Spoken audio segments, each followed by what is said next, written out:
first, let's talk about Man-Made Monster from 1941, which was Lon Chaney Jr.'s first horror.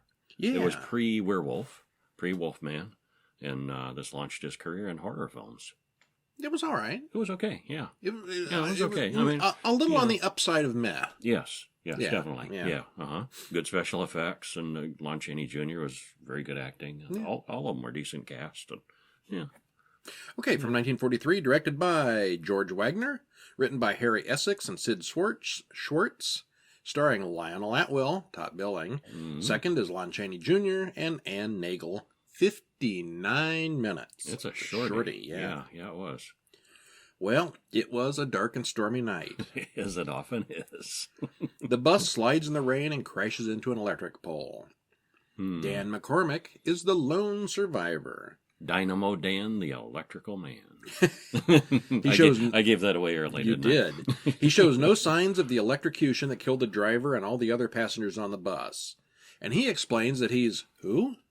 Dynamo Dan, the electrical man. Yeah, who runs an act at the local carnival, where he sticks his finger in a light socket and gets a shock. And does all kinds of electrical tricks. And the theory, But he admits that they're tricks. The actual exposure to electricity. Yeah. And the theory is that he built up kind of a resistance. And so when this hit the power line... And he's in all the newspapers. He's like a local hero. It's big news. Yeah. Uh-huh. Well, Dr. Lawrence goes home and talks to his daughter, June. He's soon headed off to a conference on electrobiology. He goes in the back room to his lab and sees Dr. Paul Regis doing an experiment.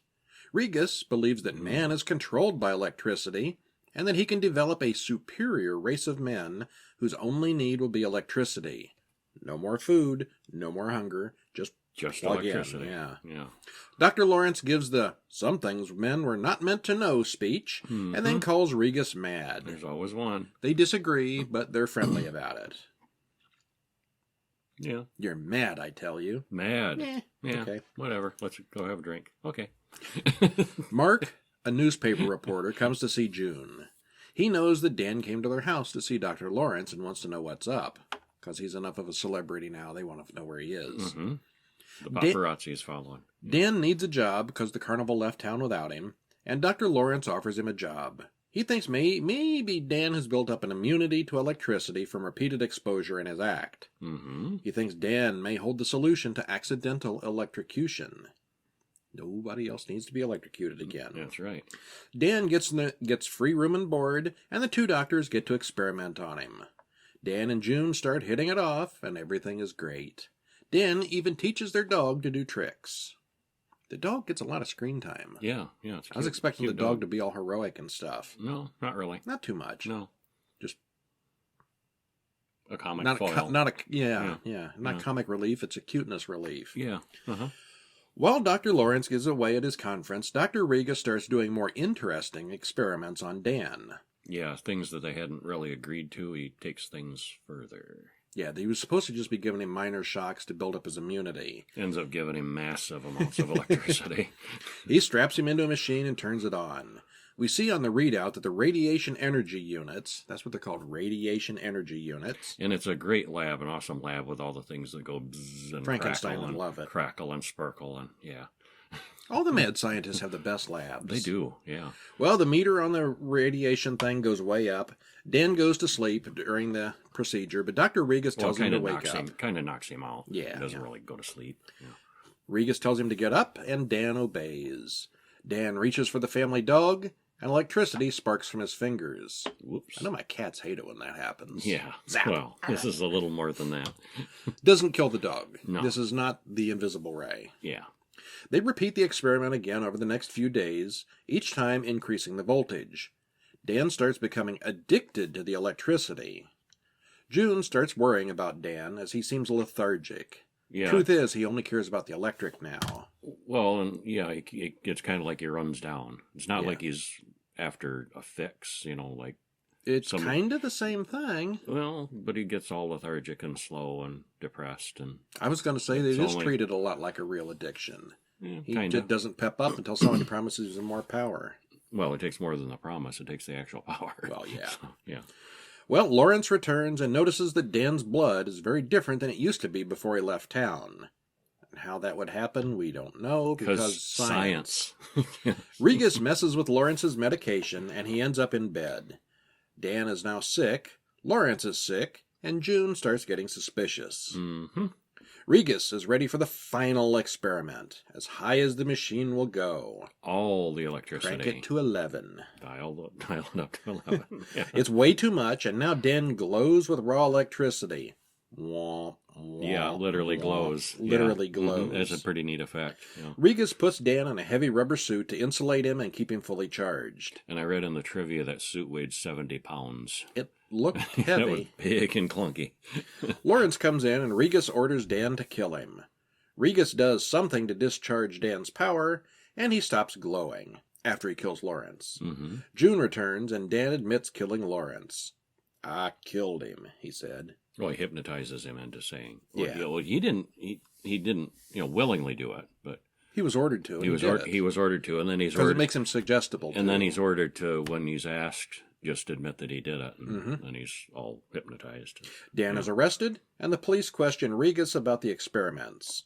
The police question Dan, and he sticks to his confession. I He's killed him. Yeah, just like Says that. it about like that. I killed him. I killed him. He's soon found guilty and sentenced to death in the electric chair. See, and I was kind of hoping they would actually get that far, and so we could see what happened when they tried that. Well, they did.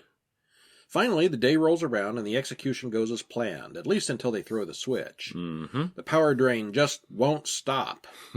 Yeah, Dan- all the power. All the power.